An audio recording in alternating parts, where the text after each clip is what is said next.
সম্পৰ্ক এটা আৰম্ভ কৰোঁতেই আপুনি ভাবিব লাগে আপুনি নভাবা নিচিন্তাকৈ সম্পৰ্ক এটা কৰি পিছলৈ যাতে পস্তাবলগীয়া নহয় তাৰ বাবে প্ৰথমে আপুনি আপোনাৰ বিপৰীত লিংগৰ চৰিত্ৰ সম্পৰ্কে জানিব লাগিব। আজি এই ভিডিঅ'ত 5 ধৰণৰ যুৱতী বা নাৰীৰ কথা কম যিসকলৰ সৈতে পুৰুষে সম্পৰ্ক আগবঢ়াবলৈ কিছু ভবা উচিত। বিষাক্ত চিন্তা থকা এনে 5 প্ৰকাৰৰ যুৱতীয়ে সম্পৰ্কলৈ আহি কেনেকৈ পুৰুষৰ জীৱন বিসময় কৰি পেলায় যদি অভিজ্ঞতাৰ সন্মুখীন হৈছে নিশ্চয় বুজি পাব আপুনি। এটা কথা মনত ৰাখিব, আপুনি যেতিয়া কোনো যুৱতী বা নাৰীৰ সৈতে সৌহাৰ্দ্যপূৰ্ণভাৱে কথা পাতিবলৈ লৈছে, যুৱতীগৰাকীক যদি ভাল লাগিবলৈ লৈছে, ভাল লগা ভাল পোৱা হৈ পৰাৰ পূৰ্বেই আপুনি এই কথা যদি মন কৰে আপুনি পিছলৈ অন্তত অনুশোচনা কৰিবলগীয়া নহ'ব, সম্পৰ্কত উশাহ ল'বলৈ কষ্ট পাবলগীয়া নহ'ব। কথাখিনি শুনাৰ পিছত আপোনাৰ মনত যদি আৰু কিছু কথা আছে কমেণ্ট দি সংযোগ কৰিব পাৰে।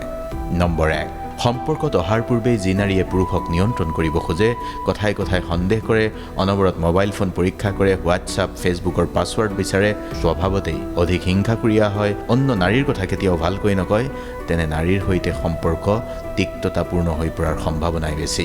মূলতঃ পুৰুষে অন্য কোনো নাৰীৰ সৈতে অধিক মিলামিছা কৰিলে প্ৰেয়সীৰ বাধা বা সামান্য উদ্বেগ কোনো বেয়া কথা নহয়, কিন্তু সম্পৰ্কত অলপ অধিকাৰ বা পজিটিভনেছ দেখুৱাটো একো বেয়া কথা নহয়। কিন্তু সংগীৰ পজিটিভনেছ যেতিয়া ভয়ানক অনুৰাগ বা অবছেশ্যনত পৰিণত হয় তেতিয়া আৰু লাভ নাই। সংগীৰ অধিকাৰ, অনুৰাগ বা আসক্তিৰ ক্ষেত্ৰত যদি সীমা নাথাকে তেনেহ'লে সেই সম্পৰ্কত আগ নবঢ়াই ভাল। দ্বিতীয় প্ৰকাৰ নাৰী বা যুৱতী যাৰ সৈতে সম্পৰ্ক কৰাৰ পূৰ্বে 10 বাৰ ভবা উচিত পুৰুষে, যি নাৰীয়ে অনবৰত মিছাৰ আশ্ৰয় লয়, অতীতৰ কোনো কথাই পাতিবলৈ টান পায়, পূৰ্বৰ সম্পৰ্কৰ বিষয়ে মিছা মাতে, যিয়ে পূৰ্বে কোনো পুৰুষ বন্ধু নাই বুলি প্ৰতিষ্ঠা কৰিবলৈ অনবৰত চেষ্টা কৰে, অথবা সৰু কথাটো মিছা মাতে। পুৰুষৰ সৈতে সম্পৰ্ক এটা গঢ়িবলৈ যিয়ে মিছাৰ আশ্ৰয় লয় তেওঁৰ কথা কৈছোঁ। বিশ্বাস যিকোনো সম্পৰ্কৰেই মূল ভেটি। কথাই পুৰুষক বিশ্বাস নকৰা আৰু নিজেও বিশ্বাসযোগ্যতা ধৰি নৰখা, তেনে যুৱতী নাৰীৰ সৈতে সম্পৰ্ক আগবঢ়াই নিয়াৰ পূৰ্বে ভবাৰ প্ৰয়োজন আছে। তৃতীয় প্ৰকাৰৰ নাৰী বা যুৱতী যি অনবৰত নিজৰ সা সুবিধাক লৈ ব্যস্ত থাকে, স্বাৰ্থপৰ আৰু নিজৰ সম্পৰ্কে এক ভয়ানক উচ্চ ধাৰণা, নিজৰ সৌন্দৰ্যত অনবৰত মুগ্ধ হৈ থাকে, অনবৰত খং কঢ়িয়াই লৈ ফুৰে আৰু সুযোগ পালেই পুৰণি কথা উলিয়াইও পূৰ্বৰ খঙৰ পুতক তুলিবলৈ সাজু হৈ থাকে। সম্পৰ্কত অহাৰ পূৰ্বে নিজে কোনো এৰাধৰা কৰিবলৈ সাজু নাথাকে। এৰাধৰা বা ছেক্ৰিফাইচ কেৱল পুৰুষ সংগীয়ে কৰা উচিত বুলি ধাৰণা এটা লৈ থাকে। যিগৰাকী নাৰী বা যুৱতীয়ে অনবৰত পুৰুষ সংগীজন নমনীয় হৈ থকাটো বিচাৰে, সেই ধৰণৰ নাৰীৰ সৈতেও সম্পৰ্কত আগবাঢ়িলে তেনে সম্পৰ্ক বিষময় বা তিক্ততাপূৰ্ণ হৈ পৰাৰ সম্ভাৱনা থাকে। গতিকে তেনে নাৰীৰ সৈতে সম্পৰ্ক কৰিবনে নাই পুৰুষে 10 বাৰ ভাবি লোৱা উচিত।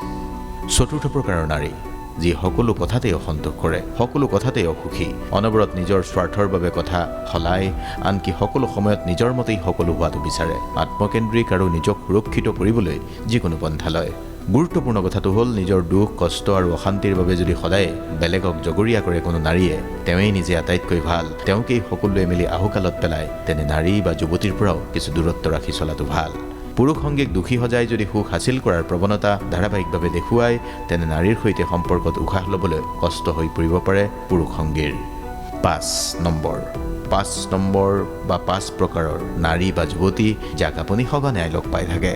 কথা একেবাৰেই নুশুনে, কালৈকো একেবাৰেই নৰয়, কেৱল নিজৰ কথা কয়, সঘনাই সলনি কৰে প্লেন, পুৰুষৰ বন্ধু পৰিয়ালৰ প্ৰতি নেতিবাচক ভাৱ, অনবৰতে বিচাৰে কিবা এটা অজুহাত, কথাই উপহাৰ বিচাৰে, প্ৰয়োজনত আৱেগ দিও উপহাৰ ল'ব খোজে, আৱেগক সন্মান নিদিয়ে, পুৰুষ সংগীৰ পিছত সদায় বেয়া কিবা এটা ক'বই, তেওঁ সদায় নিজক লৈ ব্যস্ত, নিজৰ সুবিধাৰ কাৰণে যিকোনো পৰ্যায়লৈ যাব পাৰে, আনৰ প্ৰতি কোনো ভ্ৰূক্ষেপ নাই। সকলোতকৈ ডাঙৰ কথা তেওঁৰ সৈতে সময় পাৰ কৰি অলপো যদি সুখ অনুভৱ নকৰে পুৰুষ সংগীয়ে, সময়খিনি যদি অপব্যয় যোৱা যেন লাগে তেনেহ'লে তেনে নাৰীক সংগী কৰি লোৱাৰ পূৰ্বে ভবা ভাল পুৰুষে।